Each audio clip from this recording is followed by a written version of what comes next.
16-year-old Zara Johnson sank into her first-class seat with a sigh that came from deep in her bones. The kind of tired you feel after staying up late for 3 nights straight, putting final touches on a presentation that could change your life.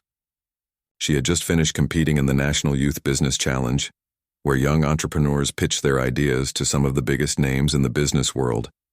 Her hand-sewn blazer and dress pants were now stuffed in her carry-on, replaced by her favorite gray hoodie and black joggers.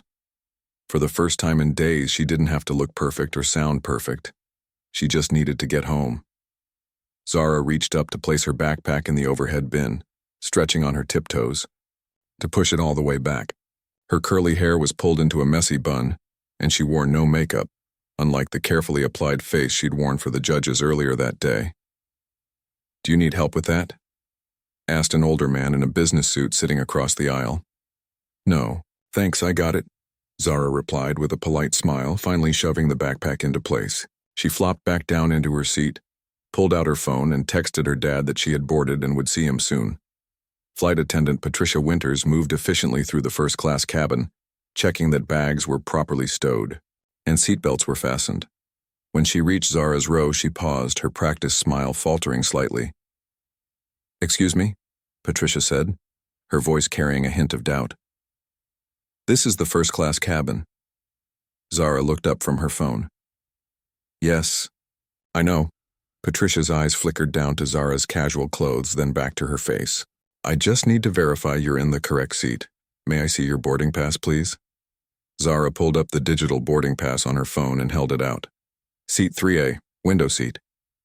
Patricia studied the boarding pass longer than seemed necessary, her lips pressed into a thin line.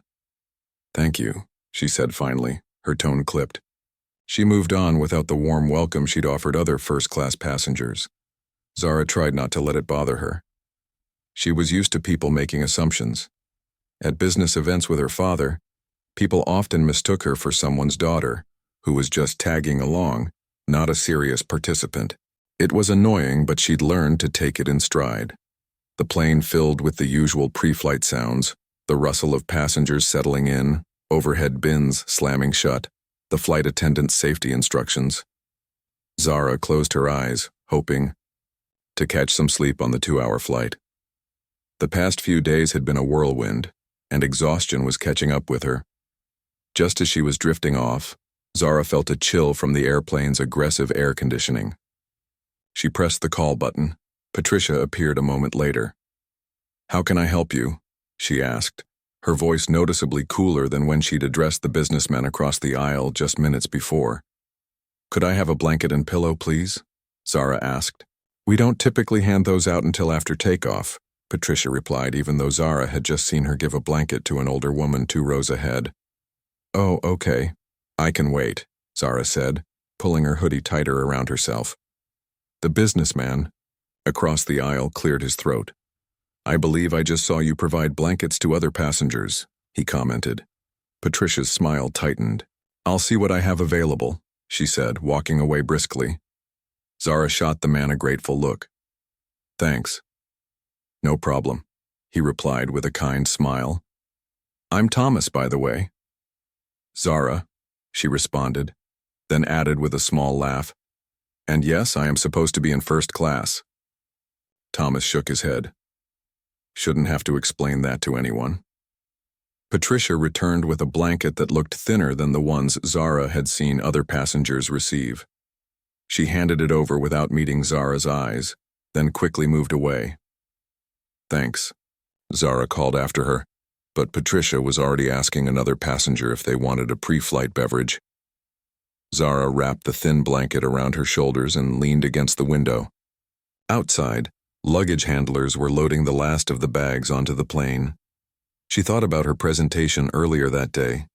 She'd created a proposal for a mentorship app connecting young people from underrepresented backgrounds with professionals in their dream fields.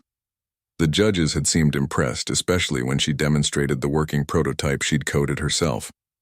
Her father had taught her to code when she was just 10. "Technology is the future," he always said. "And I want you to help build it." He would be waiting for her at the airport, eager to hear how everything had gone. She couldn't wait to tell him about the investors who had approached her afterward. saying they wanted to talk more about potential funding. The plane began to taxi, and Zara felt her eyelids growing heavy. Despite the uncomfortable blanket and Patricia's cold treatment, exhaustion won out and she dozed off. She woke to the sensation of someone standing very close to her seat. Opening her eyes, she found Patricia looming over her, staring down with an expression that seemed almost suspicious. "Excuse me," Patricia said. "I need to check that your seat is in the upright position for takeoff." Zara's seat was already upright, as the flight attendant could clearly see, but she just nodded. "It is." Instead of moving on, Patricia lingered. "And your seatbelt needs to be fastened." Zara lifted the blanket slightly to reveal her securely fastened seatbelt. "All set." Patricia finally moved on, but Zara noticed her glancing back repeatedly as she checked other passengers. It made her uncomfortable, like she was being watched for some reason.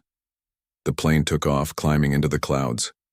Once they reached cruising altitude, the seatbelt sign turned off with a ding. Passengers began adjusting their seats and opening laptops or books. Zara reached for her backpack in the overhead bin to get her earbuds. As she did, she noticed Patricia whispering to another flight attendant and nodding in her direction. The other flight attendant, a man with graying hair, glanced at Zara with a frown. "What's their problem?" Zara wondered, settling back in her seat with her earbuds in hand. She put them in and selected a playlist of calming music, trying to ignore the uneasy feeling that was building in her stomach. Across the aisle, Thomas was typing on his laptop. He caught her eye and gave her a reassuring smile, as if he too had noticed the flight attendant's strange behavior. An older woman sitting in front of Zara turned around and whispered, "Don't let it get to you, honey. Some people just can't help themselves." Zara smiled back gratefully, appreciating the kindness from fellow passengers. Still, it bothered her that in 2025 she was still dealing with this kind of treatment. Her father had warned her that despite his success, people would still make assumptions based on how she looked. "The world's changing," he'd told her, but not fast enough. Halfway through the flight, Patricia came by with the beverage cart. She served Thomas first, then the older woman, before finally turning to Zara. "Anything to drink?" Patricia asked, her tone flat. "Apple juice, please," Zara replied. Patricia handed her a small plastic cup with juice and no ice, despite having given ice to everyone else. It was such a small thing, but it felt deliberate. "Thank you," Zara said anyway, determined to stay polite. As the flight continued, Patricia made several unnecessary trips past Zara's seat, each time glancing at her as if checking what she was doing. It was becoming obvious enough that other passengers were noticing. Thomas leaned across the aisle. "Everything okay?" he asked quietly. Zara shrugged. "I guess I look suspicious today," she whispered back with a slight eye roll. "It's ridiculous," he muttered, shaking his head. The older woman turned around again. "In my day, we called that kind of behavior exactly what it is," she said in a low voice, her eyes sharp with disapproval. "Prejudice, plain and simple." Zara appreciated their support but wished she didn't need it. She just wanted to fly home in peace, like anyone else. When the plane began its descent, Patricia came through the cabin one last time. She stopped beside Zara's seat. "We'll be landing shortly," she said, her voice carrying a hint of accusation. "I need to check that you haven't removed anything from the seat pocket in front of you." Zara stared at her in disbelief. "I haven't taken anything." "It's just a routine check," Patricia insisted, though she hadn't checked any other passengers. "The seat pocket is exactly as I found it," Zara replied, struggling to keep her voice even. "You can look if you want." Patricia didn't look, but she hovered long enough to make Zara feel like a criminal before moving on. By now, several passengers were watching the interaction with concerned expressions. As the plane touched down and taxied to the gate, Zara felt a mixture of relief and anger. Relief that the uncomfortable flight was almost over, and anger at being singled out and treated with suspicion for no reason other than how she looked. Little did Patricia know that waiting at the gate was Malcolm Johnson, founder and CEO of the very airline they were flying on. And Zara Johnson was his only daughter. "Is that an airline document?" Patricia's voice came suddenly from beside her, making Zara jump. Zara looked up to find the flight attendant staring at her screen with narrowed eyes. The presentation did, indeed, have the airline's logo prominently displayed on each slide, since her father, Malcolm Johnson, was the founder and CEO. "I'm just reviewing something," Zara replied carefully, not feeling the need to explain her relationship to the airline. Patricia's lips thinned into a tight line. "How did you get access to company documents?" she asked. Her voice sharp with suspicion. Before Zara could respond, Thomas spoke up from across the aisle. "Is there a problem?" he asked, his tone making it clear he found Patricia's behavior inappropriate. "No problem," Patricia said quickly, though her eyes lingered on Zara's screen. "Just checking if anyone needs anything." She walked away, but Zara noticed her whispering to the head flight attendant, a tall woman with a severe bun, while glancing back repeatedly. "That was weird," Zara muttered, turning her screen slightly to make it less visible from the aisle. She hadn't done anything wrong, but Patricia was making her feel like she had. The older woman in front of Zara turned around again. "She's been watching you since we took off, dear. I don't like it one bit." "I noticed," Zara said quietly. "Thanks for saying something. My name's Doris," the woman said. "Been flying this airline for 20 years and I've never seen such behavior from the staff." "I'm Zara." "Well, Zara, don't you let her make you feel small. You have every right to be here." Zara smiled gratefully. It helped knowing that others were seeing what was happening and didn't think it was right. She returned to her laptop, scrolling through her father's presentation. Malcolm had built the airline from nothing, creating what he called the People's Airline, with a mission to make air travel more accessible and comfortable for everyone. It was ironic that his own daughter was being made to feel unwelcome on one of his planes. After a few minutes, Zara noticed Patricia walking by again, slowing down to glance at her screen. This time she had a small notepad and appeared to be jotting something down. Was she taking notes about Zara? The thought was both absurd and unsettling. Thomas noticed too. "This is getting ridiculous," he said, loud enough for nearby passengers to hear. "I'm thinking of saying something to the head attendant." "It's okay," Zara assured him, though she appreciated his concern. "I'll be off the plane soon anyway." But it wasn't okay. Patricia returned to the galley and huddled with two other flight attendants, all three occasionally looking in Zara's direction. Now they were talking on the plane's internal phone, their expressions serious. Zara tried to ignore it and focus on her work, but her hands trembled slightly as she typed.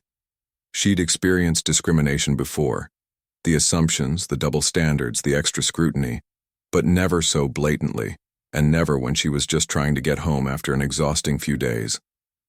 Nearby, a man was filming the flight attendant's behavior with his phone, keeping it partially hidden. Another passenger, a woman with glasses, was watching the scene unfold with a deepening frown. "I've seen enough," the woman with glasses finally said, getting up and walking to where the flight attendants were gathered. "Excuse me, but why is that young lady being singled out?" Patricia looked startled. "Ma'am, please return to your seat. We're just following protocol." "What protocol involves harassing a teenage girl?" the woman pressed. "We're not harassing anyone," the head flight attendant said firmly. "Now please return to your seat or I'll have to report this as interference with flight crew duties."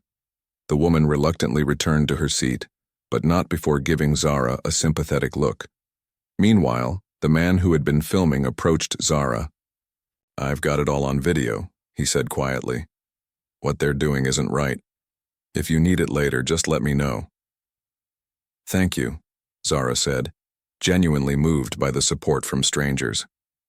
Her father always talked about how people could surprise you with kindness, even in difficult situations. Patricia was now on the phone again, her back turned to the cabin but her posture rigid. When she hung up, she walked directly to Zara's seat. "Miss, I need to know how you obtained those company documents," she said, her voice carrying through the quiet cabin. Zara took a deep breath. "They were shared with me legally," she said calmly. "I'm not doing anything wrong by looking at them." "Those documents contain proprietary information," Patricia insisted.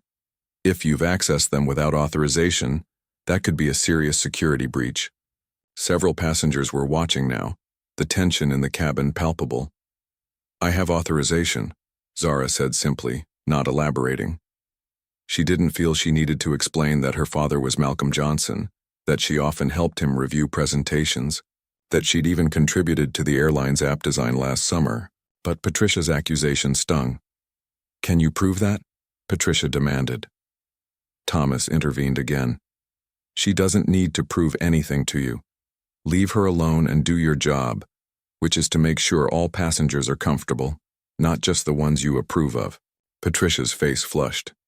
"Sir, please stay out of this. It's a security matter." "It's a profiling matter," Doris called out from her seat. "And it's shameful." The head flight attendant approached, looking concerned about the growing tension. "What's going on here?" Patricia lowered her voice, but not enough to prevent nearby passengers from hearing. "This girl has confidential company documents on her computer. She won't say how she got them." The head attendant looked at Zara, then at her screen, which clearly showed the airline's logo on a presentation slide. "Miss, may I ask how you came to possess these documents?" Zara closed her laptop. "They were given to me by someone who has every right to share them," she said firmly. "That's all I'm going to say. I've contacted airport security," Patricia said, addressing the head attendant but loud enough for others to hear. "They'll meet the plane when we land to investigate." A ripple of disbelief went through the nearby passengers. Airport security? For a teenager looking at a presentation? "You did what?" Thomas asked, incredulous. "Based on what evidence?" "Sir, please stay out of this," the head attendant said, though she looked uncomfortable with the situation. "We take security very seriously." "So do I," Thomas retorted. "And I take racial profiling seriously too." The accusation hung in the air, blunt and undeniable. Patricia's face reddened further, but she didn't deny it. Zara sat very still, her heart pounding. This had escalated far beyond anything she'd expected.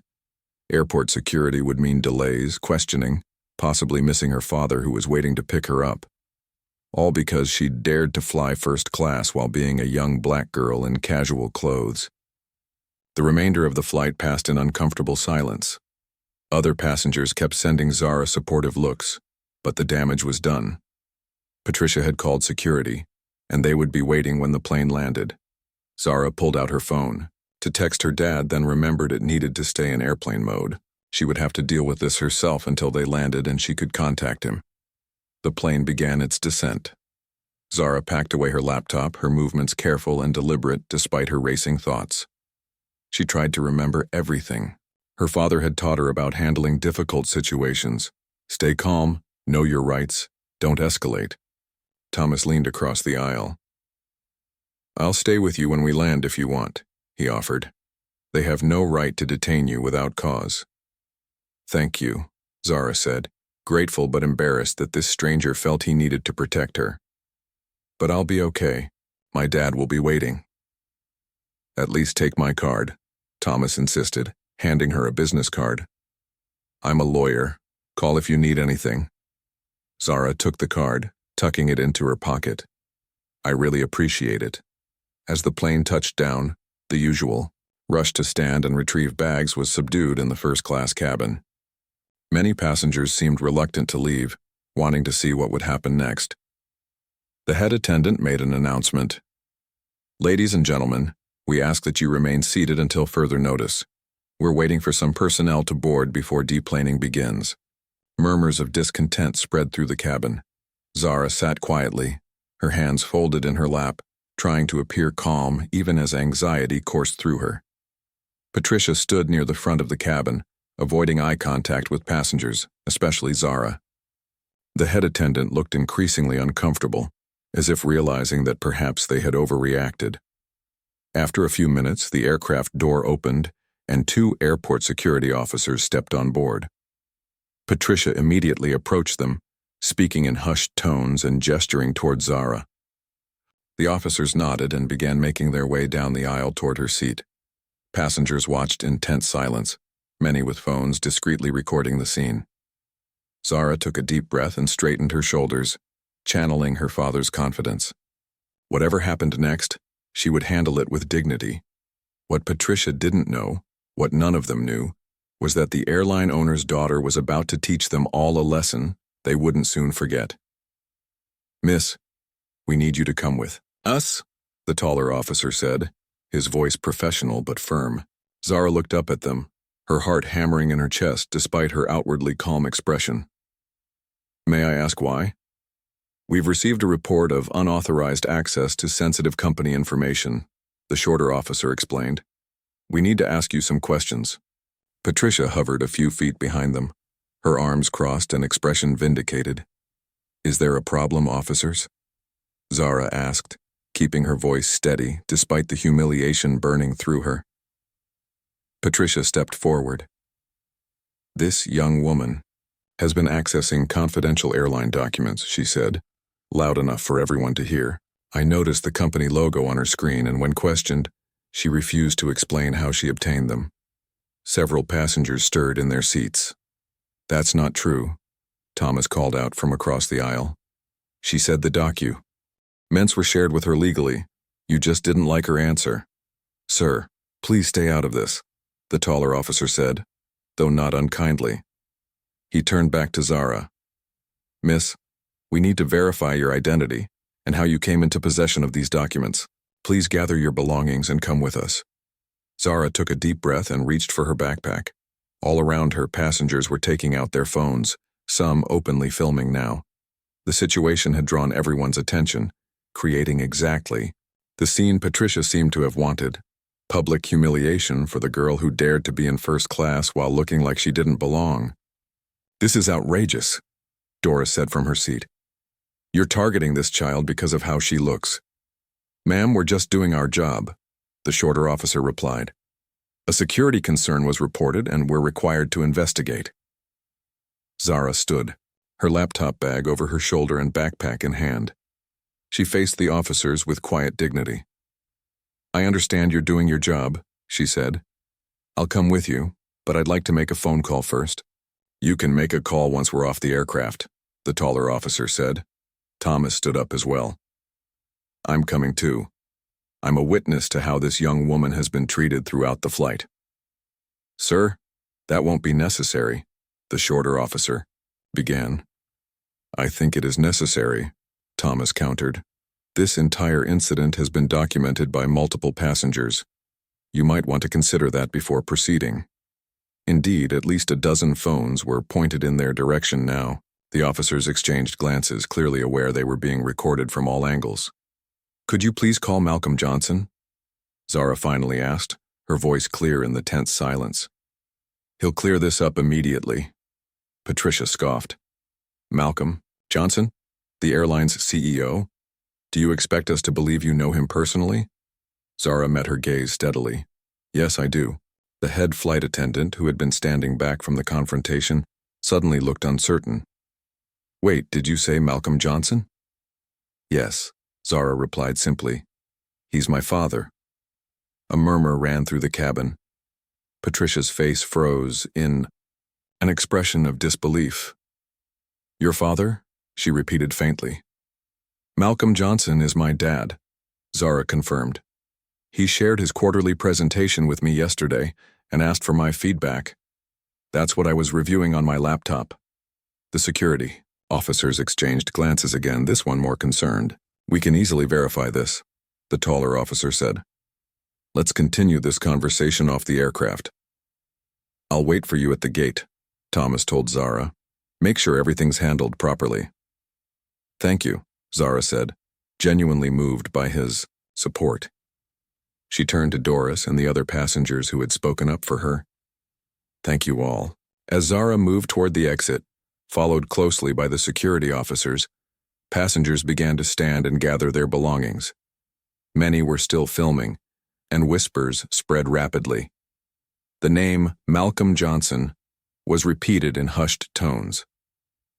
Everyone knew who he was, the visionary founder who had built the airline into one of the country's most successful carriers. Patricia stood rooted to the spot, her face drained of color as the implications sank in.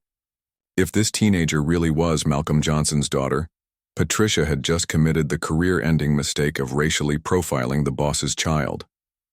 The head flight attendant pulled Patricia aside, speaking urgently in hushed tones. Patricia's eyes were wide with panic now, darting between her supervisor and Zara's retreating back. Off the plane, Zara walked between the two officers through the jet bridge. Her phone buzzed in her pocket, a text from her dad, no doubt wondering where she was. The flight had landed 15 minutes ago. "May I check my phone?" she asked. The shorter officer nodded. "Go ahead." Zara pulled out her phone to find 3 messages from her father. "Landed yet? At baggage claim. Everything okay?" She quickly typed, "Slight problem. Security taking me to office for questioning. Long story. Can you meet me there?" Within seconds, his reply came through. "On my way. What happened?"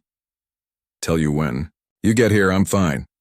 They reached the end of the jet bridge where Thomas was waiting as promised. Several other passengers from first class had also gathered, including Doris and the woman with glasses who had confronted the flight attendants. "We're taking her to the security office," the taller officer explained to Thomas. "You can wait. In the terminal." "I'm going with her," Thomas said firmly, "as a witness." The officers hesitated, then nodded. "Fine. Follow us." The small procession moved through the terminal, drawing curious looks from other travelers. Zara walked with her, head held high. Despite the embarrassment of being escorted by security, she kept reminding herself of what her father always said: "How you handle adversity reveals your true character." They arrived at a door marked Airport Security and were ushered into a small office with a table and several chairs. Patricia and the head flight attendant had followed at a distance and now waited outside. "Please sit down," the shorter officer said, gesturing to a chair. "Can we see some identification, please?" Zara took out her wallet and handed over her student ID and learner's permit. The officer examined them, then looked up with a slightly changed expression. "Johnson," he said. "You mentioned Malcolm Johnson is your father?"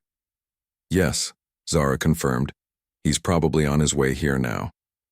The taller officer pulled out his phone. "I'll contact him to verify." "That won't be necessary," came a deep voice from the doorway. Everyone turned to see Malcolm Johnson himself standing there, a commanding presence in his tailored suit. At 45, he carried himself with the confidence of a man who had built an empire from scratch. His expression was controlled, but the tension in his jaw revealed his anger. "Dad," Zara called out, standing up. Malcolm strode into the room and embraced his daughter. "Are you okay?" he asked quietly. "I'm fine," she assured him. "Just embarrassed." Malcolm turned to the security officers, who now looked distinctly uncomfortable. "Would someone mind explaining why my daughter was removed from my aircraft and brought here for questioning?" The shorter officer cleared his throat. "Sir, we received a report from a flight attendant that someone was accessing confidential company documents without authorization. We were just following protocol." "I see," Malcolm said, his voice dangerously calm. "And what about this person made the flight attendant suspect unauthorized access?" No one answered immediately, the implication hanging heavy in the air. "Mr. Johnson," Thomas spoke up, extending his hand. "Thomas Chen. I was sitting across from your daughter on the flight." The flight attendant in question treated Zara differently from the moment she saw her. Questioned her right to be in first class, delayed service, repeatedly checked on her, and then became suspicious when she saw your company's logo on Zara's screen. Malcolm shook Thomas's hand. "Thank you for speaking up, Mr. Chen." Several passengers noticed and objected, Thomas continued. "Some have video recordings of the interactions." Malcolm's expression darkened further. "I'd like to see the flight attendant who reported this." The taller officer went to the door and beckoned. A moment later, Patricia entered, followed by the head flight attendant. Patricia's face was ashen when she saw Malcolm standing there with his arm around Zara's shoulders. "Mr. Johnson," the head flight attendant began, "there's been a misunderstanding." "Has there?" Malcolm cut in. "My daughter tells me she was reviewing a presentation I shared with her. A presentation about the airline I founded. The same airline that employs you." He turned his gaze to Patricia. Would you mind explaining why you felt the need to report my daughter to security? Patricia swallowed hard. I didn't know she was your daughter, sir.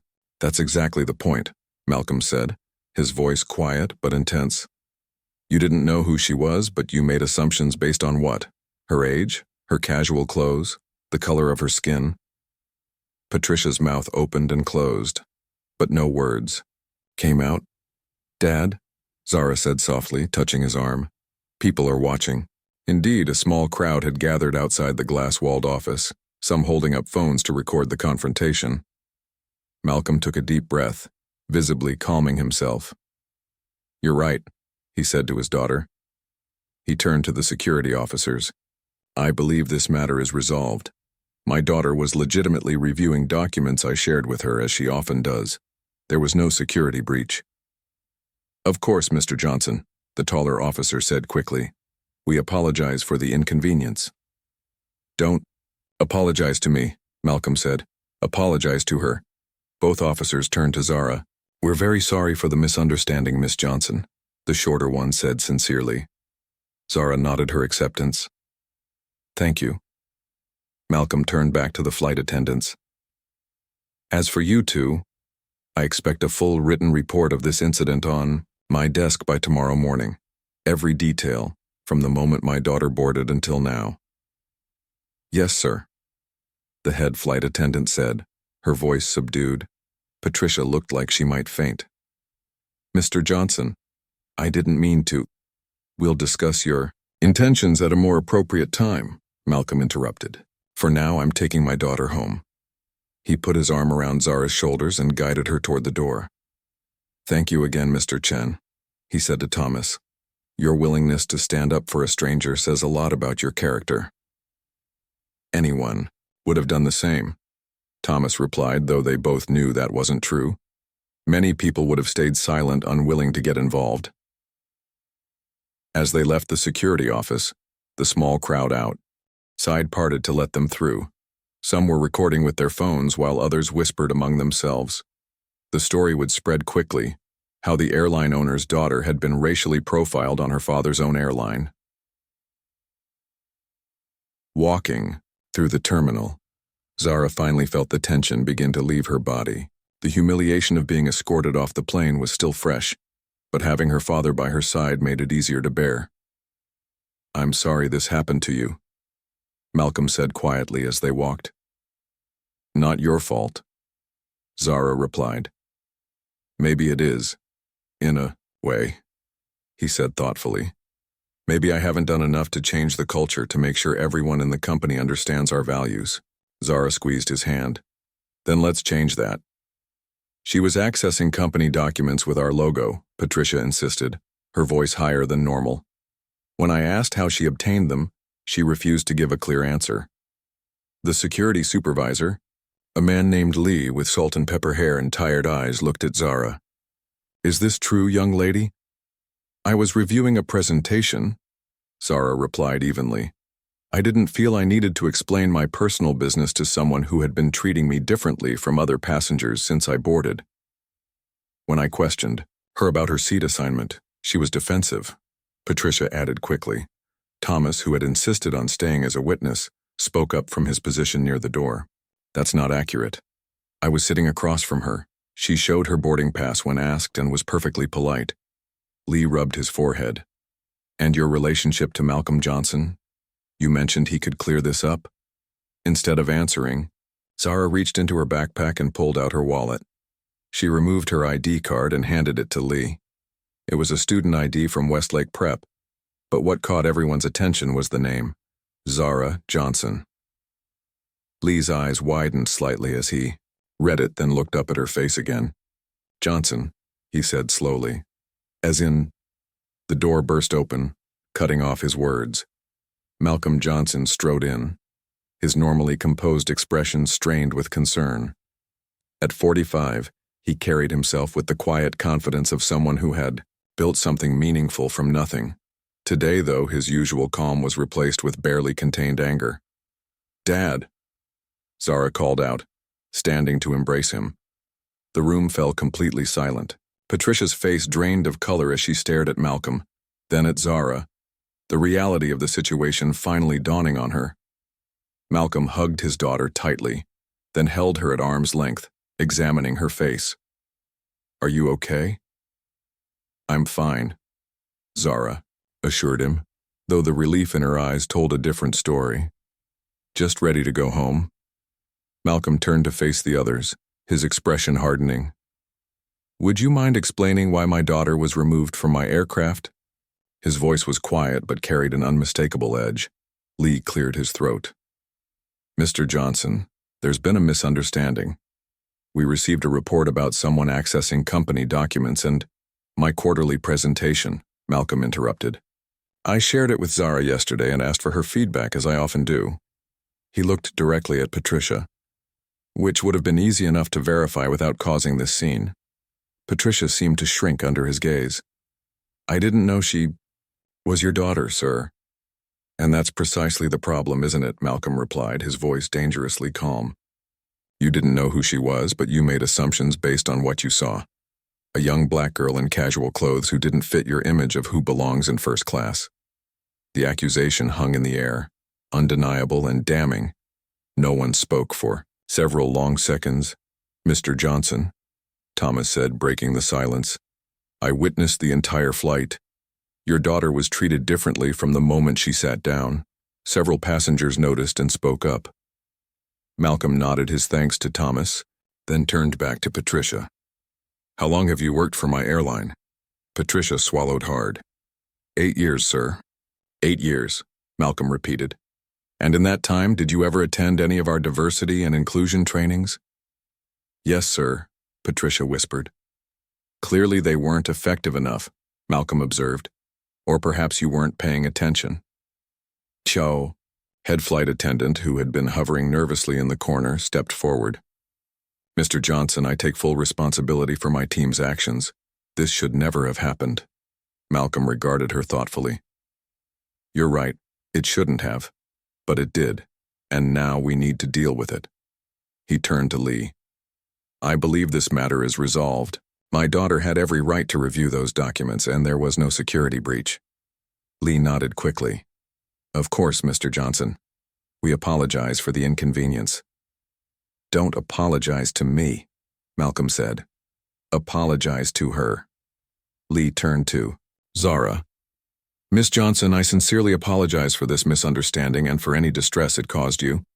Zara accepted with a dignified nod. "Thank you." Malcolm placed a protective hand on his daughter's shoulder. "We'll be going now.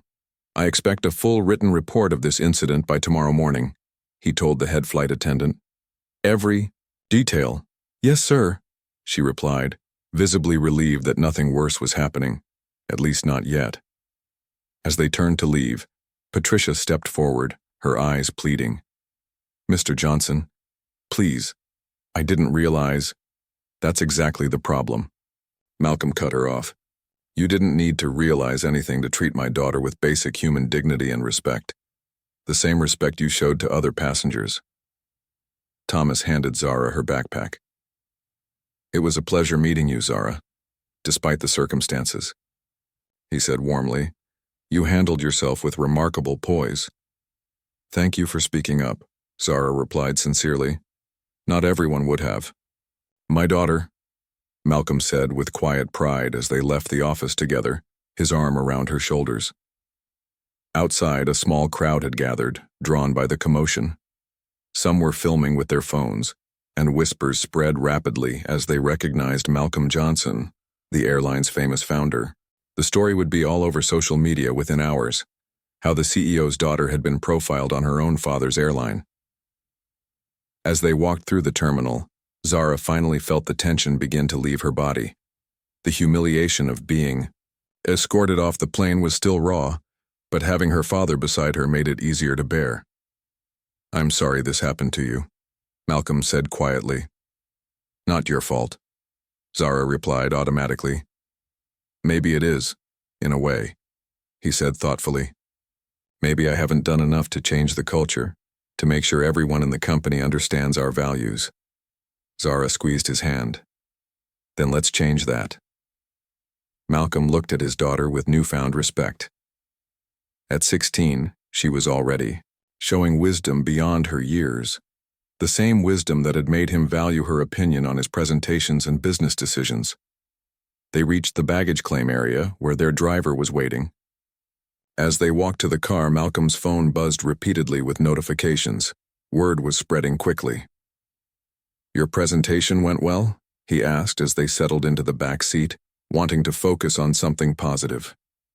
Zara's face brightened. "Really well. 2 investors want to talk more about funding the mentorship app." "That's my girl," Malcolm said proudly. "Always impressing people when they actually take the time to listen to you." The drive home was quiet, both lost in their thoughts. When they pulled up to their house, a beautiful, but not ostentatious, home in a tree-lined neighborhood, Zara's mother, Diana, was waiting at the door. Diana rushed forward as they got out of the car. "What happened? I've been getting texts asking if Zara is okay." Malcolm sighed. "It's a long story. Let's go inside." In the living room, Zara recounted the events of the flight while her parents listened, Diana's expression shifting from concern to outrage. "This is exactly what we've been talking about for years," Diana said when Zara finished. A professor of sociology specializing in racial justice, Diana had always prepared her daughter for these moments, though it never made them easier to bear. "I handled it, Mom," Zara assured her. "Just like you taught me." Diana hugged her daughter tightly. "You shouldn't have had to handle it at all." Malcolm paced the room, his phone still buzzing with messages. "The video is already online," he said, scrolling through his notifications. "People are calling for Patricia to be fired." "Is that what you're going to do?" Zara asked. Malcolm looked at his daughter thoughtfully. "What do you think I should do?" Zara considered the question carefully. "Firing her might feel good in the moment," she said slowly. "But it doesn't solve the bigger problem." "Which is?" Malcolm prompted. "That this happens every day to people who don't have famous parents to protect them," Zara replied. "People who don't get apologies or justice." Diana nodded approvingly. "She's right, Malcolm." Malcolm sat down across from his daughter. "So what would you suggest?" Zara thought about it. "Use this as a teaching moment," she said finally. "Not just for Patricia, but for the whole company. Make real changes, not just more ineffective training that people sit through and forget." Malcolm studied his daughter's face, seeing the same determination that had driven him to build his airline against all odds. "When did you get so wise?" he asked softly. Zara smiled slightly. "I had good teachers." That evening, as Zara unpacked her bags upstairs, Malcolm sat in his home office, drafting an email to his executive team. The incident had revealed a gap in their company culture, one he was determined to close. Diana brought him a cup of coffee and leaned against his desk. "What are you thinking?" "I'm thinking our daughter just gave us a wake-up call," Malcolm replied, "and we'd be fools not to listen." "She's always been your best advisor," Diana said with a smile. "Even when she was little." Malcolm nodded, remembering how Zara had helped him choose the airline's colors when she was just 8 years old. "This isn't just about punishing one flight attendant," he said. "It's about making sure this never happens to anyone on our planes again." "So what's the plan?" Diana asked. "Something more meaningful than another PowerPoint presentation on diversity," Malcolm said firmly. "Something that actually changes behavior." Later that night, Malcolm knocked on Zara's bedroom door. She was sitting cross-legged on her bed working on her laptop. "Busy?" he asked. "Just updating my mentorship app based on the judge's feedback," she replied. "Come in." Malcolm sat on the edge of her bed. "I've been thinking about what happened today." "Me too," Zara admitted. "I keep wondering if I should have just told Patricia who you were right from the start." "Why didn't you?" Malcolm asked curiously. Zara shrugged. "I shouldn't have to name-drop my famous dad to be treated with basic respect." Malcolm smiled sadly. "You're right. You shouldn't." He paused. "I have a proposal for you." "What kind of proposal?" "I want you to help me design a new approach to inclusion at the airline," Malcolm said. "Not just training, but real cultural change. You've always had good ideas, and after today you have perspective that I don't. Zara looked surprised. You're serious? Completely, Malcolm confirmed. Your app is about connecting young people with mentors who can help them succeed. Maybe we need something similar for our employees, connecting them with people whose experiences are different from their own. Zara's eyes lit up with interest. A reverse mentorship program? Where younger, more diverse employees mentor older ones. Exactly. Malcolm nodded. Along with concrete policies and accountability measures. I want real change, not just lip service. What about Patricia? Zara asked. Malcolm sighed. That's complicated. Part of me wants to fire her on the spot. But you're right, that just removes one person without addressing the system. So you'll keep her on? With conditions, Malcolm said. Including participating in whatever program we design. Not as punishment, but as an opportunity to grow. Zara nodded thoughtfully. I'd like to be part of that. Not just designing it, but actually talking to the employees about my experience. Malcolm looked at his daughter with pride. At 16, she was already showing the leadership qualities that couldn't be taught. Empathy, vision, and the courage to turn painful experiences into positive change. It won't be easy, he warned her. Some people will resist. Others will think we're overreacting. When has that ever stopped us? Zara asked with a small smile. Malcolm laughed. Never, and it's not going to start now. As he left Zara's room, Malcolm felt a renewed sense of purpose. The airline had always been his dream, his legacy. But perhaps the true legacy would be what his daughter helped him build from here. A company that truly lived its values, where everyone was treated with dignity, regardless of how they looked or what they wore. Tomorrow would bring challenges. The videos were spreading online. Reporters would start calling. Decisions would need to be made about Patricia's future with the company. But tonight, Malcolm was simply grateful for his daughter's safety, for her wisdom, and for the opportunity to turn an ugly moment into something meaningful. Sometimes, he reflected, the most important lessons came from the most unexpected teachers. The court of public opinion had already reached its verdict. Patricia should be fired immediately. Malcolm's phone hadn't stopped buzzing since dawn. His PR team wanted to issue a statement. The board wanted an emergency meeting. Thousands of comments flooded the airline's social media accounts, many from customers sharing their own experiences of discrimination on flights. What are you going to do? Diana asked as they sat at the breakfast table, watching Zara pick at her toast, unusually quiet. Malcolm looked at his daughter. That depends. Zara, are you still up for turning this into something meaningful? Zara nodded, determination replacing the lingering hurt in her eyes. Definitely. 3 days later, Malcolm called a company-wide virtual meeting. All flights scheduled during that hour had 2 extra crew members so that everyone could tune in. It was unprecedented in the airline's history. Malcolm appeared on screens, across the country, his expression serious but hopeful. By now, many of you have seen the videos or read the news about what happened to my daughter on one of our flights. He began. I could stand here and tell you how disappointed I am. I could announce disciplinary actions against the employees involved. That's what many people are expecting. He paused, looking directly into the camera. But that would be treating a symptom rather than the disease. The truth is, what happened to Zara happens to people every day on airlines around the world. The only difference is that most of them don't have a father who owns the company. The chat box on the video call remained silent as thousands of employees listened. Today I'm not here as an angry father, Malcolm continued. I'm here as someone who has failed to create the kind of company culture I thought we had. And I'm here to fix that with your help. He outlined a new initiative called Dignity in Flight, a comprehensive approach to addressing bias in the airline industry.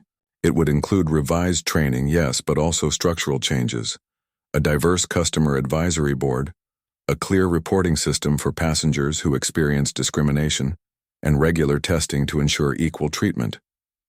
And finally, Malcolm said, I'd like to introduce someone who will be leading much of this work alongside our executive team. Someone with first-hand experience and remarkable insight. The camera panned out to reveal Zara sitting beside him. "Hi, everyone," she said, her voice steady despite her nerves. "I'm Zara Johnson. Some of you might recognize me from the videos going around, but there's more to me than that moment. I'm a student, an app developer, and yes, Malcolm's daughter. But I'm also someone who believes people can change when given the right tools and motivation." She looked directly into the camera. What happened on that flight was painful and humiliating. But firing one flight attendant won't fix the problem. Instead, I want to work with all of you to create real, lasting change, not just at this airline, but across the industry. The chat suddenly came alive with messages of support, questions, and even some skepticism. Malcolm and Zara answered as many as they could, emphasizing that this wasn't about punishment but transformation. After the call ended, Malcolm turned to his daughter. "You were amazing." Zara smiled, though her expression quickly turned serious. "What about Patricia? Everyone's wondering." "That's a conversation we need to have in person," Malcolm replied. "I've asked her to come to the office tomorrow." The next day, Patricia arrived at company headquarters visibly nervous. She'd been placed on administrative leave since the incident, and the online backlash had been intense. Some people had even found her personal information and shared it online, leading to harassment and threats. She was shown into a conference room where Malcolm and Zara were waiting. Patricia stopped short when she saw Zara, her face flushing with shame. "Please sit down," Malcolm said, his tone professional but not cold. Patricia took a seat across from them, her hands clasped tightly on the table. "Mr. Johnson, I want to say how deeply sorry I am for what happened. I've spent these past days reflecting on my behavior and I'm ashamed." Malcolm nodded. "I appreciate that, Patricia. But I think your apology should be directed primarily to my daughter." Patricia turned to Zara, tears welling in her eyes. "I'm truly sorry, Zara. There's no excuse for how I treated you. I keep replaying it in my mind, wondering why I acted that way, and the only explanation is that I had biases I didn't even recognize. That doesn't make it okay, but I want you to know I'm committed to changing." Zara studied her for a long moment. "Thank you for your apology," she said finally. "I believe you're sincere." Patricia looked surprised, having clearly expected more anger. "You do?" "Yes," Zara said. "And that's why I've asked my dad not to fire you." Patricia's eyes widened in shock. "What?" Malcolm leaned forward. "Here's where we stand, Patricia. Many people are calling for your termination, and from a purely PR perspective, that would be the easiest solution.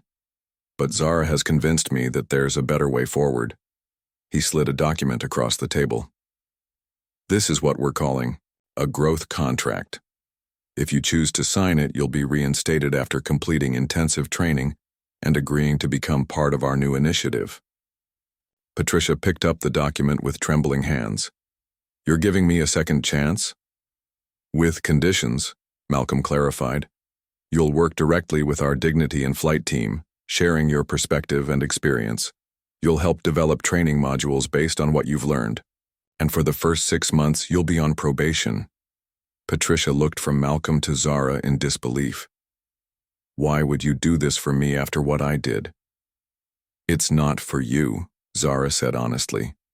"It's for all the passengers who might benefit from the change you could help create. Your story, how you recognized your biases and worked to overcome them, could be powerful." Patricia wiped away tears. "I don't know what to say." "You don't have to decide right now," Malcolm told her. "Take the contract home, read it carefully, and let us know by the end of the week." And after Patricia left, Zara turned to her father. "Do you think she'll accept?" "I think so," Malcolm replied. "And I think you're right. Her journey could be an important part of this process." 2 weeks later, Zara stood before a group of new flight attendants at the airline's training center. At 16, she was significantly younger than everyone in the room, but they listened attentively as she shared her experience. "The most important thing to understand is that this isn't about political correctness or special treatment," she explained. It's about seeing each passenger as an individual deserving of respect, regardless of how they look, what they wear, or whether they fit your mental image of who belongs in which cabin. From the back of the room, Patricia nodded, having become one of the most vocal advocates for the new approach. Her story, publicly shared in a company video that had gone viral for more positive reasons, had resonated with employees across the airline. The Dignity in Flight initiative expanded rapidly. Malcolm brought in experts in bias training, but also made structural changes. Anonymous testing using passengers of different backgrounds to ensure consistent treatment, clear accountability metrics tied to employee evaluations, and a passenger feedback system specifically designed to catch patterns of discriminatory behavior. 6 months after the incident, Malcolm and Zara were invited to speak at an industry conference about their approach. As they prepared backstage, Zara seemed nervous. "Having second thoughts?" Malcolm asked. Zara shook her head. "Not about the work. It's making a difference. I'm just not used to public speaking at this level." Malcolm smiled. "You're a natural. Just remember why we're doing this." They walked onto the stage together to enthusiastic applause. The room was filled with executives from airlines around the world, many of whom had been watching the Johnson family's efforts with interest. 6 months ago, a video went viral showing my daughter being escorted off one of our planes, Malcolm began. It could have been just another outrage story that fades when the next scandal hits. Instead, thanks largely to Zara's vision, it became the catalyst for the most significant cultural transformation in our company's history. He turned the microphone over to Zara, who took a deep breath before speaking. "What happened to me that day was humiliating," she said. "But I was lucky. I had resources and protection that many people don't have.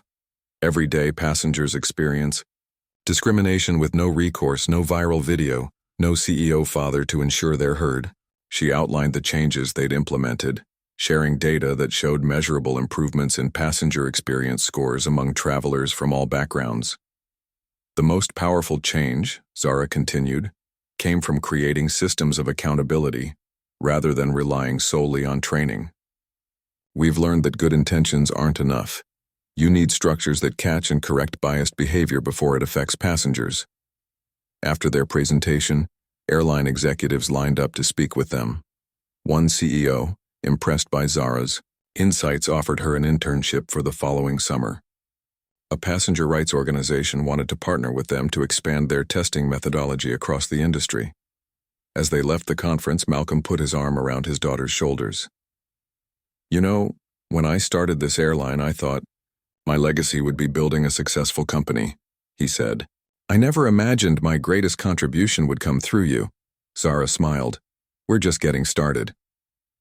Back at their home that evening, Diana greeted them with news. "Zara's school project on corporate responsibility just won the national competition," she announced proudly. The judges were impressed by how she incorporated her own experience. Zara had created a case study of the Dignity in Flight initiative, analyzing its effectiveness and suggesting improvements. The prize included a scholarship and an opportunity to present her findings at a business school. As they celebrated over dinner, Malcolm raised his glass in a toast. "To turning painful moments into positive change," he said. Zara clinked her glass against his. "And to seeing people for who they really are, not who we assume they are." 1 year after the incident, Zara stood in the back of a training session for new airline employees. Patricia was leading the group through a scenario, her approach transformed by her own journey. "The most important lesson I learned," Patricia told the group, not noticing Zara's presence, "is that our assumptions can blind us to the humanity of the person in front of us." That day I didn't see Zara Johnson. I saw a stereotype, a category, not an individual.